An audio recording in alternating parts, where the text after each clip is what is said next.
प्रियंकाचं लग्न सुमित सोबत झालं. तिचे वडील यशवंतराव पाटील यांनी लहानसं घर तिच्या नावावर केलं होतं. सुमितला प्रियंका फारशी आवडत नव्हती, पण घराची मालकी तिच्याकडे आहे हे कळल्यावर त्याने तिला सांगितलं की आपण घर विकूया आणि दुबईला जाऊन तिथेच राहूया. प्रियंका खूप आनंदी झाली आणि तिने सर्व कागदपत्र सुमितकडे दिली. सुमितने घर विकलं, व्हिसा आणि पासपोर्टची व्यवस्था केली आणि प्रियंकाला विमानतळावर नेलं. तिथे त्याने तिला सांगितलं की तू इथेच थांब, मी आज जाऊन येतो. प्रियंका बाहेरच बसून राहिली. दिवस संपला आणि रात्र झाली, पण सुमित काही परतला नाही. तिथे एका माणसाने तिला एकटी बसलेलं पाहून विचारलं की काय झालं. तिने सगळी हकीकत सांगितली. तेव्हा त्याने सांगितलं की सुमित तर सकाळच्या फ्लाईटनेच दुबईला गेला आहे.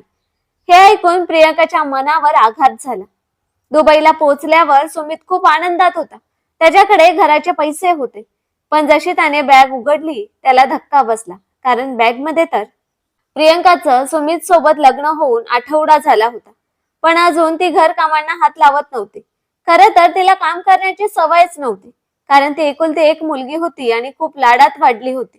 तिचा बराच वेळ आपल्या खोलीत पुस्तकं वाचण्यातच जायचा. सुमित सारा दिवस घराबाहेर असायचा आणि रात्री उशिरा घरी येऊन लगेचच झोपायचा. प्रियंकाला लवकरच लक्षात आलं की सुमितला तिच्यात काहीच विशेष रस नाही. लग्नाआधीच तिने ऐकलं होतं की सुमित आवारा स्वभावाचा आहे आणि मित्रांसोबत बाहेरच फिरत असतो, काही कामधंदा करत नाही. एके दिवशी प्रियंका आपल्या खोलीत पुस्तकं वाचत असताना अचानक वसुधाताई, तिच्या सासू, दरवाजा उघडून आत आल्या आणि म्हणाल्या की अगं नवरीबाई, आता तरी घरकामात हात घाल. एक आठवडा झाला आहे खोलीतच कोंडून बसली आहेस. तुझ्या आईने तुला काही शिकवलं नाही का? वसुधाताईंचं बोलणं ऐकून प्रियंका थोडी घाबरली आणि तिच्या हातातून पुस्तक खाली पडलं. उठ, स्वयंपाकघरात भांड्यांचा ढीग साठलाय. मी म्हातारी एकटी काम करते. तुझ्या नवलाईचे 9 दिवस संपलेत आता. आता तरी उठून कामाला लाग. प्रियंकाला आश्चर्य वाटलं, कारण ही तीच वसुधाताई होती ज्या तिच्या लग्नासाठी खूप आस्थेनं वागल्या होत्या. मजबुरीने प्रियंकाला उठून स्वयंपाकघरात जावं लागलं. तिथे खरंच भांड्यांचा ढीग साठला होता. प्रियंका भांडी धुत असताना अचानक एक प्लेट तिच्या हातातून पडली आणि फुटली. आवाज ऐकून वसुधाताई लगेचच किचन मध्ये आल्या आणि चिडून म्हणाल्या की एकतर काही हुंडाने आणलास आणि आता माझ्या घराचं सामान पण तोडतेस. प्रियंका म्हणाली, सॉरी काकू, पण तुम्हीच तर बाबांना सांगितलं होतं की काहीही नको आहे म्हणून. वसुधाताई चिडून म्हणाल्या, असं फक्त रीत म्हणून सांगितलं जातं, पण खरंच काही न आणणं योग्य नाही. तुझ्या बापाला कसं वाटलं एकुलत्या एक मुलीला रिकाम्या हाताने पाठवायला? त्यांनी प्रियंकाला खोलीत परत जाण्यास सांगितलं. म्हणाल्या, माझं नुकसान करू नकोस, मीच भांडी धुवून घेईन. प्रियंकाचं मन अजूनही शांत होत नव्हतं. वसुधाताईंच्या रागानं तिला धडकीच भरली होती. तिने पटकन हात धुतले, ओढणीने पुसले आणि धावत आपल्या खोलीत जाऊन दरवाजा लावून ढसाढसा रडू लागली. बराच वेळ ती तसंच रडत राहिली. एवढ्यात सुमित आला आणि दरवाजा वाजवायला लागला, कारण प्रियंकाने कडी लावली होती. तिने उठून दरवाजा उघडला तर सुमितने एक नजर तिच्याकडे टाकली. प्रियंकाच्या डोळ्यांखाली सूज आली होती, पण त्याला काही फरक पडला नव्हता. त्याला ना तिच्या रडण्याची चिंता होती ना हसण्याची. सुमितला प्रियंका आणि घरातील कोणत्याही गोष्टीत रस नव्हता. तो स्वतःच्या जगात रमलेला माणूस होता. त्याच्या डोक्यात फक्त शॉर्टकटने पैसे कमवण्याचा होतं. मेहनत करायला तो कधीच तयार नव्हता. त्याला फक्त बंगला, गाडी आणि आरामदायी जीवन हवं होतं. पण सध्या तो मध्यमवर्गीय कुटुंबात राहत होता, जे चांगलं खाणं पिणं पुरवायचे, पण संपत्ती बनवण्यासाठी पैसे नव्हते. सुमित स्वतःही भाड्याच्या घरात राहायचा. तुमच्यासाठी जेवण आणू का? प्रियंकाने विचारलं. तर सुमितने नुसतं डोकं हलवत नकार दिला आणि बेडवर पडून लगेच झोपला. प्रियंकाला आश्चर्य वाटलं की कसं काय त्याला एवढं पटकन झोप येते. त्याचं घोरणं लगेच सुरू झालं. तो असा होता की त्याला बाहेरच्या जगातल्या गोष्टींची काहीच पर्वा नव्हती. ना आई वडिलांचा विचार, ना बायकोची काळजी. दररोज काही ना काही असंच घडत होतं की प्रियंकाला टोमणे ऐकावे लागत होते. हुंडा न आणण्याचं वसुधाताईंचं टोकणं तर नेहमीच होतं. तिला नीट जेवण बनवता येत नव्हतं, ना घरकामात मन लागत होतं. प्रियंका अजून लहान होती. जेव्हा तिची आई गेली त्यानंतर तिच्या वडिलांनी दुसरं लग्न केलं नाही. ते तिच्या आईवर खूप प्रेम करायचे आणि प्रियंका त्यांच्या प्रेमाचंच प्रतीक होती. त्यामुळे तिला फारसं घरकाम येत नव्हतं, कारण घरी एक बाई होती जी सगळं काम करायची. प्रियंका सासूंच्या टोमण्याने थकली होती. ती हे सगळं आपल्या वडिलांना सांगू इच्छित नव्हती, पण अखेर तिने ठरवलं की वडिलांनाच विचारायचं की तिला हुंडा का नाही दिला. संध्याकाळी ती यशवंतराव पाटील यांच्याकडे गेली. तेव्हा तिला पाहून ते खूप आनंदी झाले. पण त्यांनी पाहिलं की त्यांची मुलगी प्रियंका आनंदी नाही. मग त्यांनी विचारलं की काय झालं बाळा, लग्नानंतर सासरी सुखी नाहीस का? प्रियंकाने डोळ्यातलं पाणी आवरत उत्तर दिलं की बाबा, मी कशी सुखी असू शकते? तुम्ही मला सासरी रिकाम्या हातानेच पाठवलं आणि आता मला टोमणे ऐकावे लागत आहेत. कोणतीही मुलगी सासरच्या अडचणी आणि त्रास आपल्या आई वडिलांना सांगू इच्छित नाही. पण प्रियंकाच्या मनात खूप काही दडलेलं होतं आणि तिच्या समोर दुसरा पर्यायच नव्हता. पण बाळा, तुझ्या काका काकूंनी सांगितलं होतं की त्यांना काहीही नको. यशवंतराव पाटलांनी काळजीने सांगितलं. हो बाबा, त्यांनी सांगितलं होतं, पण तुम्हाला तरी काहीतरी द्यायला हवं होतं ना. मला खूप कमी वाटतंय. आजकाल मुली काय काय घेऊन येतात सासरी आणि मी मात्र 2-4 साड्यांसह पोचले. प्रियंका तक्रार करत म्हणाली. अगं बाळा, असं काही नाहीये. मी तुला रिकाम्या हाताने पाठवलं नाही. उलट मी तुझ्यासाठी एक खास गोष्ट ठेवली आहे, ज्याचा तुला पत्ताही नाही. खरं सांगायचं तर मला हे तुला लगेच सांगायचं नव्हतं, पण आता सांगतोच. असं म्हणत यशवंतराव उठले, कपाट उघडलं आणि एका ड्रॉवर मधून एक फाईल काढून प्रियंका समोर ठेवली. प्रियंकाने ती फाईल उघडून पाहिली आणि थक्क झाली. बाळा, मी तुला रिकाम्या हाताने पाठवलं नाही. खरं म्हणजे हे घर मी तुझ्या नावावर केलंय. तुझं भविष्य सुरक्षित राहावं म्हणून मी हे पाऊल उचललं. तू आणि सुमी तिथे माझ्यासोबत राहावं अशी माझी इच्छा आहे. पण तुझं लग्न नुकतंच झालं होतं म्हणून मी ही गोष्ट लपवली.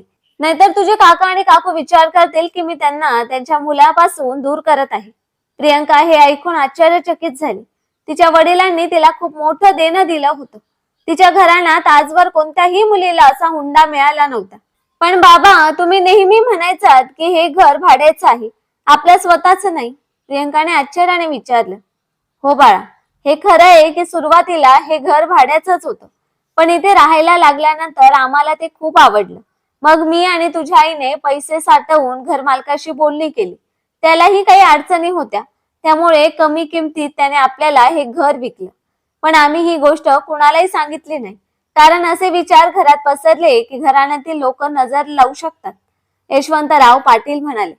तुझ्या आईनेही मला ठामपणे बजावलं होतं की या घराबद्दल कुणालाही सांगू नये. तिच्या मते घराण्यातील काही बायका खूपच दृष्ट लावणाऱ्या आहेत, ज्यामुळे घरातील लोकांवर संकट येऊ शकतात. कोणीतरी आजारी पडू शकतं किंवा काहीतरी वाईट घडू शकतं. याच कारणामुळे मी गप्प राहिलो. पण आज तुझे अश्रू आणि चिंता पाहून मला मौन तोडावंच लागलं. प्रियंकाच्या चेहऱ्यावर आश्चर्याचा आनंद ओसळून वाहत होता. म्हणजे हे घर ज्यात मी लहानपणापासून राहते आपलं स्वतःच आहे? तिने विचारलं. नाही ग बाळा, आता हे घर तुझं आहे, फक्त तुझंच. माझ्या आयुष्याचा काही ठाव ठिकाणा नाही.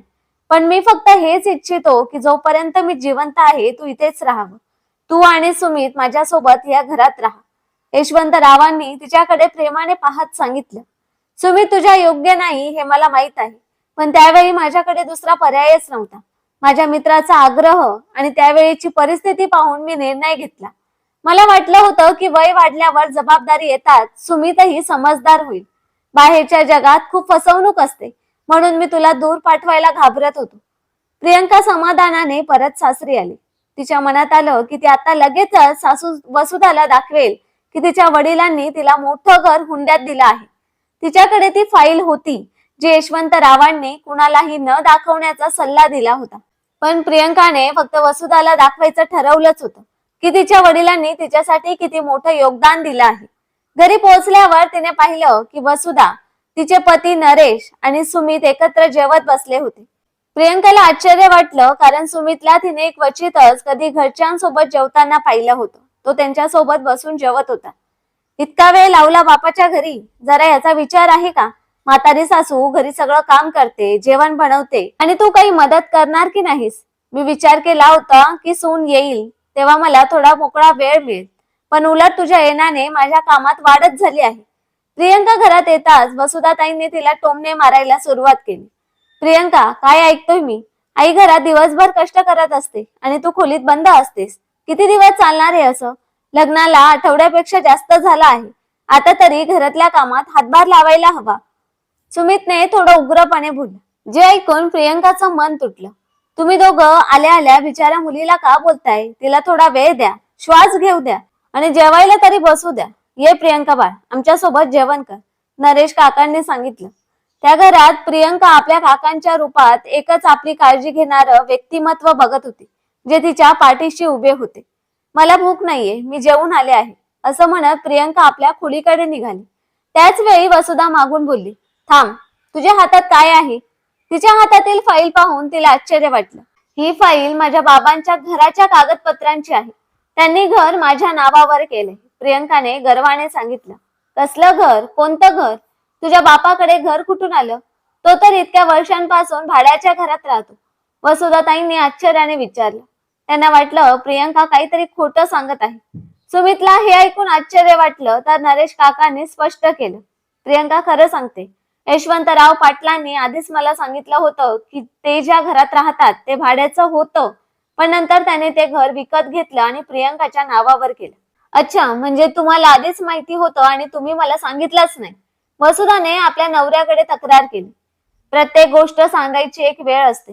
मी विचार केला योग्य वेळ आली की तुला सगळं सांगेन, नरेश काकांनी सांगितलं. फाईल दाखव. सुमितने प्रियंकाकडे फाईल घेण्यासाठी हात पुढे केला. प्रियंकाने फाईल सुमितच्या हातात दिली. सुमित फाईल पाहून चकित झाला. घर खरंच प्रियंकाच्या नावावर होतं आणि त्याची किंमत जवळपास 50 लाख रुपये होती.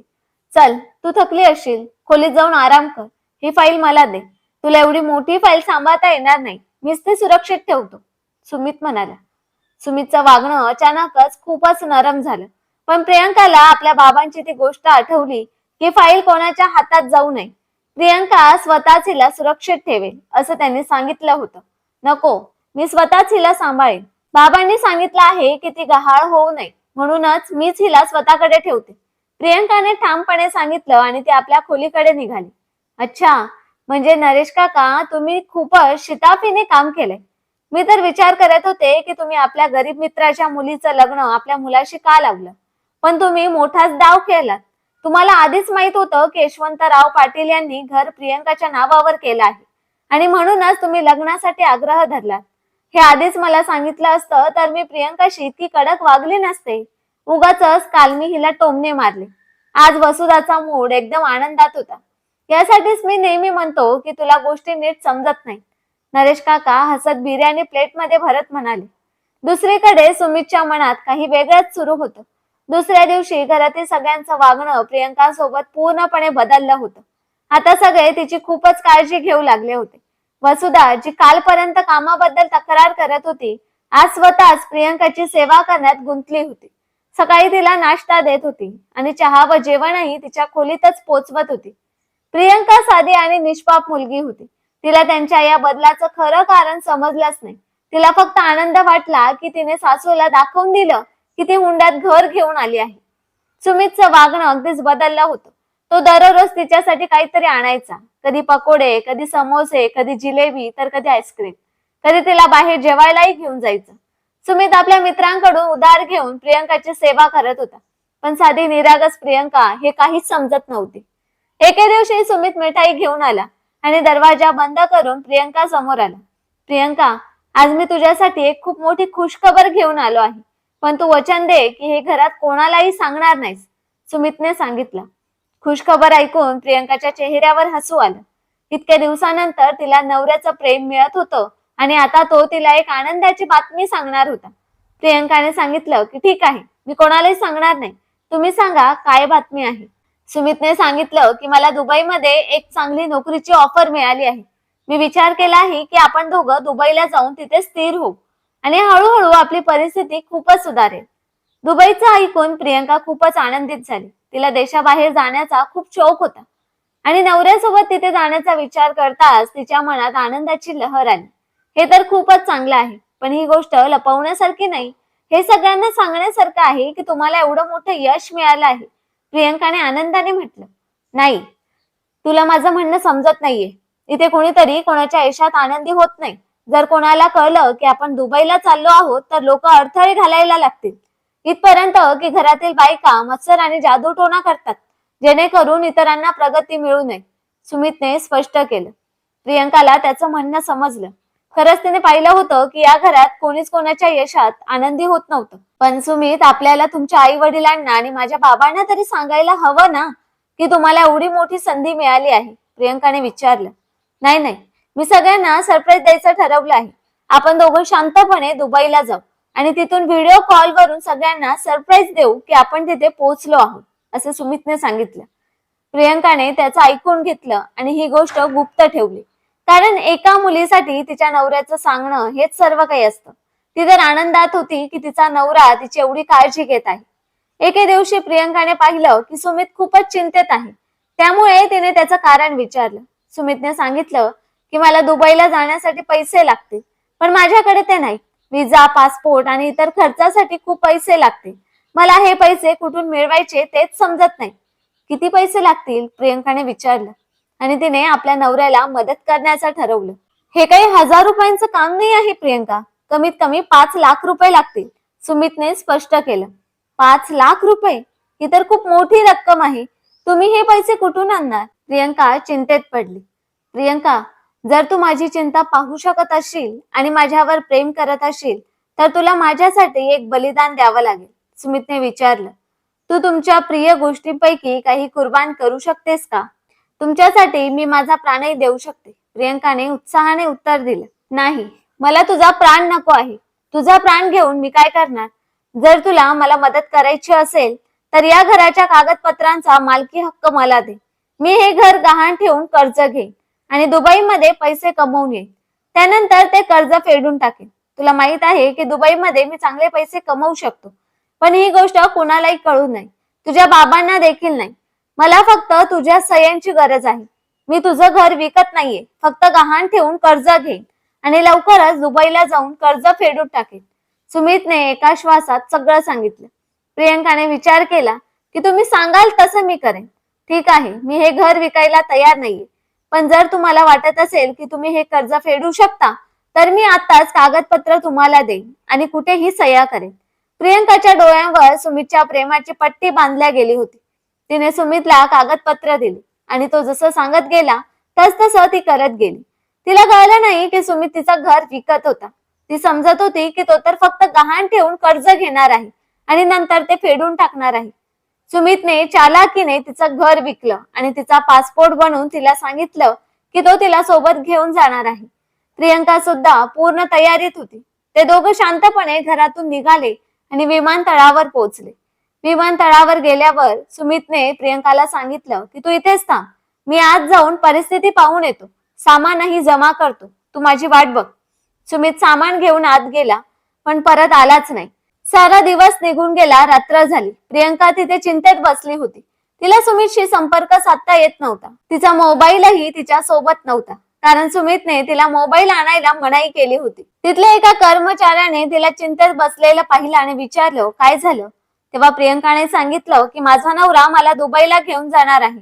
सकाळी सामान जमा करायला जातो असं सांगून गेला, पण तो अजून परत आलाच नाही. घरच्यांनाही संपर्क करू शकत नाही, कारण त्याने मनाई केली आहे. कृपया बघा माझा नवरा कुठे आहे. कर्मचारी सगळी माहिती घेऊन आत गेला आणि थोड्या वेळात बाहेर आला, पण तो चिंतेत होता. प्रियंकाने विचारलं तर त्याने सांगितलं की ताई, तुझा नवरा तुला फसवून दुबईला निघून गेला आहे. सकाळच्या फ्लाईटनेच गेला आहे. हे ऐकून प्रियंकावर आकाशच कोसळलं. तिने परत जाण्याशिवाय दुसरा पर्याय नसलेला पाहिला. ती सासरी जाण्याऐवजी आपल्या घरी परतली. तिथे पोहोचले आणि सर्व काही आपल्या वडिलांना सांगितलं. तेव्हा तेही चिंतेत पडले. त्याने सांगितलं की बाळ, त्याने तुला फसवलं आहे. त्याने घर गहाण ठेवलं नाही, उलट ते घर विकून टाकलं आहे. मला ही गोष्ट थोडक्यात समजली आहे. हे ऐकून प्रियंका रडू लागली. तिच्यासोबत एवढा मोठा विश्वासघात झाला होता. तिच्या वडिलांनी सांगितलं की बाळ, रडून काहीच होणार नाही. तुझा नवरा गेला आणि तुझे पैसेही गेले. मला पैशांची काळजी नाही, मला फक्त दुःख आहे की माझ्या नवऱ्याने प्रेमाच्या नावाखाली मला फसवलं आहे. दुसरीकडे सुमित दुबईला पोहोचल्यावर त्याने सामान उघडून पाहिलं. प्रियंकाने ज्या बॅग मध्ये पैसे ठेवले होते ती बॅग उघडली. त्याला भीती वाटत होती की इतके पैसे नेण्याने तो पकडला जाईल की काय, पण त्याचं भाग्य त्याच्यावर होतं आणि तो पकडला गेला नाही. पण जेव्हा त्याने बॅग उघडली तेव्हा त्याच्यावर आकाशच कोसळलं. तिथे कपड्यांशिवाय काहीच नव्हतं. एक एक करून सर्व बॅग तपासल्या, पण काहीच नव्हतं. तो गोंधळून गेला. त्याला प्रियंकावर राग येत होता. त्याने विचार केला की कदाचित तिने पैसे कुठेतरी लपवले असतील. त्याच वेळी प्रियंकाचे वडील तिला म्हणाले की बाळ, तू ना समजुतीत तुझा नवरा आणि तुझी संपत्ती दोन्ही गमावलंस.